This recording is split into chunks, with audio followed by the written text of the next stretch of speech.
अस्सलाम वालेकुम। तो वेलकम है आप लोगों का एम रात चैनल में। आज दो चीज़ों पर हम बात करने जा रहे हैं। पहला, इंडिया का एक सर्विलेंस ड्रोन इंडियन आर्मी का वो क्रैश हुआ है लद्दाख के एरिया में, और वो भी एलएसी के करीब।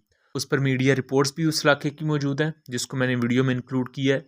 उसके अलावा यहाँ पॉसिबल चाइनीज़ इलेक्ट्रॉनिक वॉरफेयर से रिलेटेड अटैक का भी कहा जा रहा है। क्या चाइना ने किसी इलेक्ट्रॉनिक वॉरफेयर इक्विपमेंट के थ्रू इस इंडियन ड्रोन को क्रैश करवाया है? उसके अलावा आज 14 फरवरी को पाकिस्तान आर्म्ड फोर्सेस ने 7 टीटीपी के हाई वैल्यू दहशतगर्दों को एलिमिनेट किया है। ये आज बहुत बड़ा ऑपरेशन था पाकिस्तान आर्म्ड फोर्सेस का, और एक कामयाबी मिली है हमें मीर अली के एरिया में। इस पर बात करेंगे, लेकिन वीडियो में आगे बढ़ने से पहले आप चैनल को सब्सक्राइब कर लें और हमारी वीडियोस को शेयर कीजिएगा। रिपोर्टेडली कुछ मीडिया रिपोर्ट्स के मुताबिक, जिन्हें स्टेट मीडिया ने कवरेज हरगिज़ नहीं दी, क्योंकि जाहिर बात है इसमें इंडिया के लिए कोई फेम नहीं है, इसलिए इंडिया के जो बड़े मीडिया चैनल्स हैं उन्होंने टोटली इस चीज़ को निगेट किया है। लेकिन लद्दाख के एरिया के कुछ लोकल रिपोर्ट्स के मुताबिक इंडियन आर्मी का एक ड्रोन क्रैश कर गया है, और इस अगर आप मीडिया रिपोर्ट को देखें तो यहाँ जो ड्रोन क्रैश किया है उस पर आपको अच्छे खासे फ्लेम्स नजर आएंगे आग के, यानी कि कोई छोटा मोटा ड्रोन ही, एक बड़े साइज का ड्रोन जो सर्विलेंस या रिकॉनिसेंस के लिए यूज़ किया जाता है, वो ड्रोन क्रैश किया है। इंडिया के पास ऐसे ड्रोन्स, एक तो इनका अपना रुस्तम 1 और रुस्तम 2 ड्रोन है। उसके अलावा इनके पास इजरायली मेड ड्रोन्स भी हैं, हेरोन है, हेरोप ड्रोन है। इसके अलावा भी छोटे मोटे ड्रोन्स इंडियन आर्मी सर्विलेंस और रिकॉनिसेंस के रोल के लिए यूज़ करती है। यहाँ जो मेरा गैस है या मेरे पास जो प्राइमरी मालूमात है, ये इंडिया का रुस्तम 1 ड्रोन हो सकता है। अभी तक की जो मालूमात है, रुस्तम 1 ड्रोन क्रैश हो सकता है। लेकिन यहाँ जो सबसे बड़ा क्वेश्चन रेज किया जा रहा है वो ये है, क्या ये चाइनीज़ इलेक्ट्रॉनिक वॉरफेयर अटैक की वजह से डिस्ट्रॉय हुआ है या क्रैश हुआ है? क्योंकि इससे पहले मल्टीपल इस तरह की रिपोर्ट्स आती रही हैं। इंडिया का एक लेट 2016 में आई थिंक एक Su-30 भी क्रैश हुआ था, और उसका राब्ता अचानक रडार स्टेशन से ख़त्म हो गया था, और एयरक्राफ्ट उसके फ़ौरन बाद क्रैश हो गया था।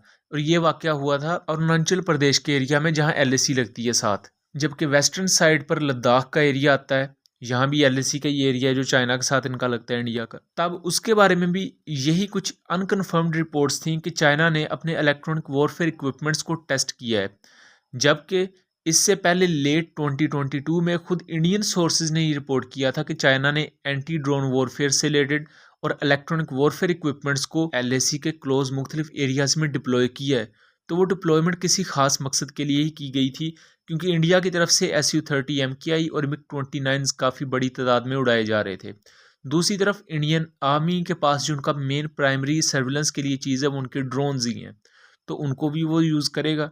और इंडियन आर्मी का जो ये ड्रोन क्रैश हुआ है, इसके क्रैश होते ही जो लोकल फ़्लाइट्स हैं वहाँ उनको डिसबैंड कर दिया गया है। लोकल फ़्लाइट्स को वहाँ रोका गया है। ज़ाहिर बात है, अगर ये कोई बड़े साइज़ का ड्रोन था या इंडियन आर्मी का कोई प्राइम ड्रोन था, इसीलिए जो लोकल फ़्लाइट्स हैं वहाँ एक किस्म की रिस्ट्रिक्शन लगाई गई है। लेकिन इंडिया के जो प्राइम लेवल का मीडिया है वहाँ इस खबर को बिल्कुल या तो डिस्कस ही नहीं किया गया या उसको टोटली छुपाया गया है, लेकिन लोकल मीडिया सोर्सेज ने इसे रिपोर्ट किया है। आप इस मीडिया रिपोर्ट को खुद यहाँ देख सकते हैं।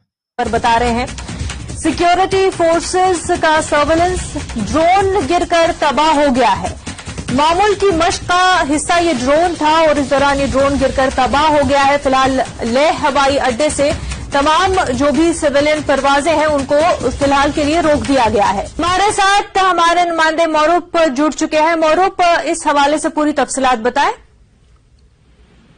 जी मुनाजा, ये जो क्या हुआ है, ये सुबह 7:30 बजे करीब पे पेश आया है। तो सूत्रों के हवाले से पता चला है कि ये सिक्योरिटी फोर्सेस का जो सर्वेलेंस ड्रोन थे वो टेक ऑफ के दौरान ये क्रैश कर गया है। जी। अभी क्योंकि ये जो आर्मी के अंदर है इसलिए ज्यादा जानकारी नहीं मिल पा रहा है, लेकिन जो एहतियात के तौर पे बाकी जो सिविलियन फ्लाइट है उनको डाइवर्ट कर दिया। जो क्रैश से पहले एक जो सिविलियन फ्लाइट लैंड कर चुका है, उसके बाद बाकी जितने भी शेड्यूल फ्लाइट है उनको डाइवर्ट कर दिया। जी मुनाज। दूसरा बात करें तो मीर अली के एरिया में पाकिस्तान आर्म्ड फोर्सेस 3 टीटीपी के most wanted high value terrorist को लेकर जा रही थी एक जगह से दूसरी जगह उनके मतलूबा पॉइंट पर। इसी दौरान इन पर हमला किया जाता है टीटीपी के मुख्तलिफ दहशतगर्दों के कन्वॉय की तरफ से।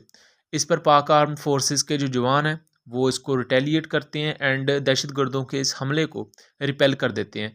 टेररिस्ट का काफ़ी ज़्यादा जब नुकसान होता है तो इस दौरान जो ये 3 दहशतगर्द होते हैं, ये भी चकमा देकर भागने की कोशिश करते हैं और ये तीनों वहीं मारे जाते हैं पाकिस्तान आर्म्ड फोर्सेस के हाथों। जबकि जिन टेररिस्ट की एक टोली ने हमला किया होता है पाकिस्तान आर्म्ड फोर्सेस में, उनमें से 4 दहशतगर्द भी पाकिस्तान आर्म्ड फोर्सेस मार देती है। तो इस तरह 14 फरवरी को जो इंटेलिजेंस बेस्ड ऑपरेशन या पाकिस्तान ने जो हमला इनका रिपेल किया है, उसमें टोटल 7 दहशतगर्द जहन्नम वासिल किए हैं पाकिस्तान आर्म्ड फोर्सेस ने। इनकी कुछ डेड बॉडीज़ की तस्वीर भी सोशल मीडिया पर वायरल हैं, उनका लिंक मैंने डिस्क्रिप्शन में दिया हुआ है, आप वहां जाके इनको देख सकते हैं। तो जनवरी के स्टार्ट से लेकर अब तक पाकिस्तान 100 से ज़्यादा NTTP के और BLA के दहशतगर्दों को एलिमिनेट कर चुका है और ये एक हंट है जो कि अभी तक एक कंटिन्यूअल प्रोसेस में है। और यहाँ हमें IBOs ही ज़्यादा मदद करेंगे। IBOs basically intelligence based operation होते हैं, जो आपकी इंटेलिजेंस रिपोर्ट्स होती हैं, आप अपने ड्रोन से या आपकी इंटेलिजेंस एजेंसीज जो आपको इन्फॉर्मेशन प्रोवाइड करती है, उस इंफॉर्मेशन की बेस पर आप मुख्तलिफ ऑपरेशन सर अंजाम देते हैं। जबकि इससे पहले हम बलूचिस्तान में MI-35 Hind helicopter, cobra helicopter, CH-4 drones और इवन दो अनकन्फर्म्ड रिपोर्ट्स के मुताबिक पेशावर में पाकिस्तान ने बैरक्टर TB2 ड्रोन्स को भी डिप्लॉय किया है। शाहपर 2 ड्रोन्स को यहाँ देखा गया है।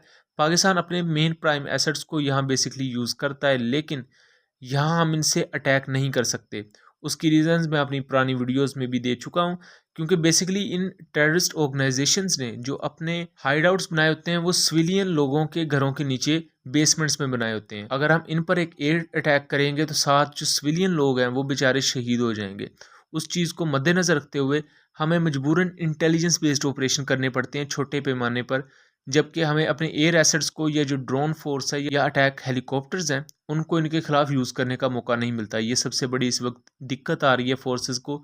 इसको आने वाले वक्त में ज़ाहिर बात है किसी न किस तरह देखना पड़ेगा। बहरहाल उम्मीद करता हूँ चीज़ें क्लियर रही होंगी। मिलेंगे अगली वीडियो में, तब तक के लिए अल्लाह हाफिज़।